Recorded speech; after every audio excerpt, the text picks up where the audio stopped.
طبعا بعد ما نزلنا الحلقه بتاعه الشيعه والسنه والفرق بينهم والفتنه الكبرى، في كومنتات كتير جدا كانت ضد اللي احنا بنقوله، ولكن ده طبيعي ومنطقي.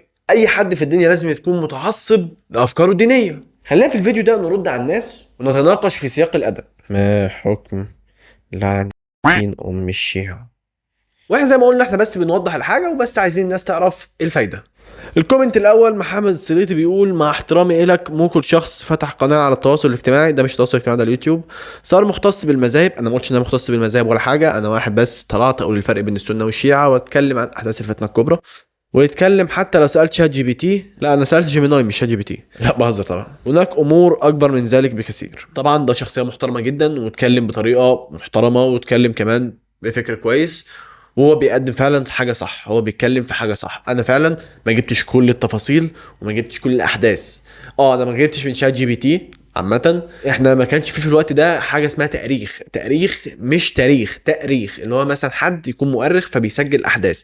الحاجات دي احنا تناولناها بالكلام، واحد بيحكي لواحد بيحكي لواحد بيحكي لواحد، احداث الفتنه الكبرى واحداث الشيعه واحداث غيره وغيره وغيره. الكلام ده كله موجود في عده كتب، ولكن هل هي صادقه؟ احنا ما نعرفش. في روايه شيعيه وفي روايه سنيه، فاحنا بنتناقل اكتر روايه متفق عليها.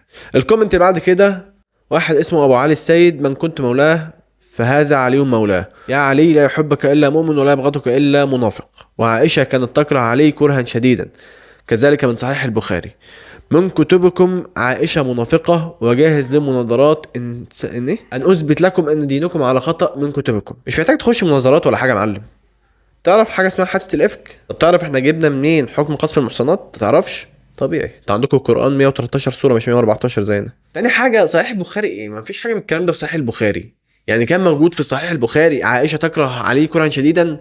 مفيش الكلام ده. سيدة عائشة لم تكن تكره سيدنا علي، مهما كان سيدنا علي هو ابن عم الرسول ومن آل البيت. زائد ان اصلا دور السيدة عائشة كانت رايحة للتحكيم. هي كانت من انصار فكرة القصاص لسيدنا عثمان، ولكن لم تكن تكره سيدنا علي زي ما انتوا بتقولوا او زي ما انتوا يتم تلقينكم. طرح سطحي تافه. حبيب اخوك، احلى مسا عليك. واحد اسمه حسين، طبعا حسين واضحة يعني، مش محتاجين نقرا الكومنت. الله يلعن اليوتيوب اللي خلاك تنقل كلام الشيعة، اجل احق واحد لانه من بيت الرسول ورافع المصاحف ومثل لا يبايع مثل. طب يا ابني ما الكلام ده اللي انا قلته، انت بتقول ايه يعني؟ انت معايا ولا عليا؟ قطعوا الماء وقطعوا راسه شالوه لدمشق.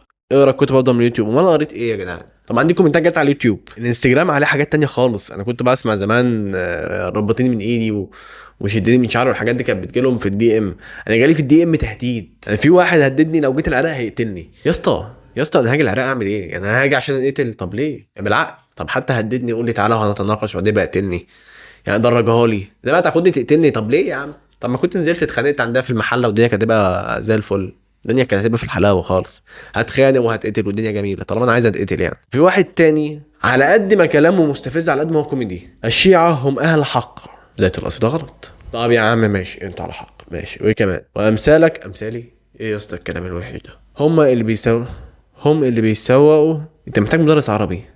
طبعا عامة انا مش فاهم الكلام بالظبط، ولكن هو معنى كلامه ان انا والشيخ وليد اسماعيل تم تجنيدنا. يا اسطى انت متخيل الفرق؟ طب مين اللي جنددنا؟ يعني ايه العلاقة بيني وبين الشيخ وليد اسماعيل؟ مفيش. نهاية انا لم اجزم ان انا عالم، ولم اقل ان مثلا انا مدرك لكل شيء، بالعكس انا في حاجات كتير مش مدرك بيها.